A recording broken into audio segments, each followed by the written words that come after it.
Kita sekarang tag di apa ya? Bukan di tempat kita biasa tag gitu. Kita lagi tag di Malmit, salah satu kafe di Jalan Pemuda ya, Bro. Iya di Kebumen ya. So buat teman-teman yang mau datang bisa ke Malmit. Di salah satu video kita yang sebelumnya ada seorang sobat bertumbuh yang bertanya gitu. Kayak gini pertanyaannya. Kak, kan aku mau tes nih ya PPPK dan aku tuh masih aja kurang maksimal dalam belajar. Untuk konsisten itu masih sulit. Gimana ya caranya? Nah, ini tuh pertanyaan menarik banget ya itu kayak konsisten itu sesuatu yang udah sering banget kita denger dan kita kayak udah tahu gitu apa itu konsisten. Tapi ya seringnya kita susah gitu buat ngelakuinnya. Ya gue pribadi juga sih kayak susah gitu. Nah, tapi yuk coba kita cari solusinya bareng-bareng di video ini. Seperti biasa, jangan lupa like, comment, and subscribe.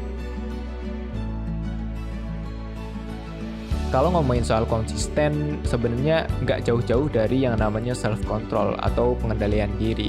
Nah, salah seorang psikolog pernah melakukan penelitian yang hasil penelitian ini cukup populer gitu, namanya yaitu marshmallow test gitu.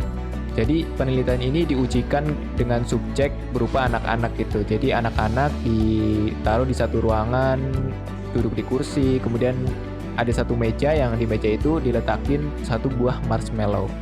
Nah, si peneliti ini bilang ke anaknya, kamu boleh langsung makan marshmallow ini, tapi kalau kamu mau sedikit lebih bersabar, kamu bakalan dapet satu lagi marshmallow. Nah, uniknya hasil dari penelitian ini tuh macam-macam hasilnya. Ada yang anak kecilnya itu baru mulai langsung dimakan, kemudian ada juga yang di pertengahan udah coba nahan gitu kan, cuma diliatin terus jilat-jilat gitu, tapi akhirnya ya dimakan juga itu. Tapi ada juga yang bisa bertahan sampai ke akhir dan akhirnya bisa dapetin satu marshmallow lagi gitu. Nah, setelah dilakukan penelitian lebih lanjut, ternyata hasil marshmallow tes tadi berkorelasi dengan tingkat keberhasilan anak-anak ini di masa remaja dan masa dewasa mereka. Anak-anak yang cenderung lebih sabar biasanya di prestasi akademiknya akan bagus, di kerjaan akan sukses, dan sebagainya. Tapi buat anak-anak yang susah buat nahan, sering-seringnya cenderung jadi orang yang abusive gitu, berhubungan dengan drugs, narkoba, alkohol, dan sebagainya. Nah, dari penelitian tadi yang bisa kita ambil adalah menahan diri itu penting gitu. Dengan kita bisa menahan diri dengan baik, kita akan bisa mendapatkan hal yang lebih baik ke depannya itu. Terus kalau kita menahan diri, kita bisa self control yang bagus, otomatis konsisten kita juga bagus. Oke, terus sekarang gimana sih caranya supaya kita bisa ningkatin tingkat konsistensi kita?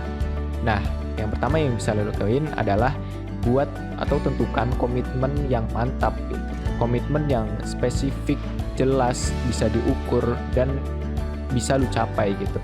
Misalnya nih, gue pengen lolos senam PTN gitu, atau kayak mbaknya tadi, pengen lolos tes PPPK gitu. So, gue akan belajar setiap hari itu dari Senin, Selasa, Rabu, Kamis, Jumat, Sabtu, Minggu dari jam 8 sampai jam 10 malam. Titik nggak bisa diganggu-gugat dan gue harus ngelakuin itu di jam yang sama gitu. Nah, kabar baiknya ngelakuin itu tuh nggak harus dengan motivasi, tapi lu bisa lakuin itu dengan komitmen. Tahap kedua yang bisa lu lakuin yaitu temukan apa sih yang kira-kiranya ngehambat diri lu gitu. Hambatan ini biasanya ada dua. Yang pertama yaitu mental block. Mental block itu ya kayak kumpulan alasan yang bikin lu males atau nunda-nunda buat ngerjainnya gitu.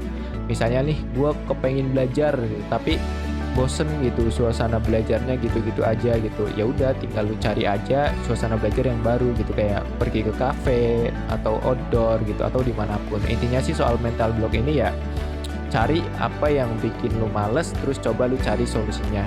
Nah, hambatan yang kedua biasanya yaitu distraksi. Nah, terkait distraksi ini tuh udah banyak banget kita bahas di video-video sebelumnya terkait fokus. Nah, gue saranin buat lu yang belum nonton, lu bisa banget tonton video kita yang sebelumnya. Nah, yang ketiga yang bisa lu lakuin buat ningkatin konsistensi lu adalah mulai dari yang simple dulu. Bertumbuh aja, nikmatin prosesnya gitu. Mulai dari yang kecil-kecil, yang simple-simple dulu. Bahkan di hadis Rasulullah SAW, beliau mengatakan bahwa sesungguhnya Allah itu mencintai hambanya yang melakukan amalan meskipun sedikit tapi rutin. Nah, jadi mulai aja dari yang kecil-kecil aja dulu gitu. Saking kecilnya tuh yang bikin lu udah nggak bisa lagi buat males buat ngerjainnya gitu. So, mulai dari yang kecil, terus setelah berjalan gitu, kalau lu udah berjalan dan udah mulai stabil, ya udah gitu, mulai tingkatin durasi dan porsinya sedikit demi sedikit. Oke, itu tadi 3 tips yang bisa gua kasih ke lu buat ningkatin konsistensi lu. Semoga kita semua sama-sama belajar dan sama-sama bisa ningkatin konsistensi kita dalam hal apapun. So, terima kasih juga buat mbaknya yang udah nanya itu. Terima kasih karena gue juga jadi belajar. Buat teman-teman lain yang ngerasa hal yang sama, boleh banget ketik di kolom komentar. Nanti kita diskusiin di video yang selanjutnya. Gue Chamset dari Anar Kreatif. Thank you.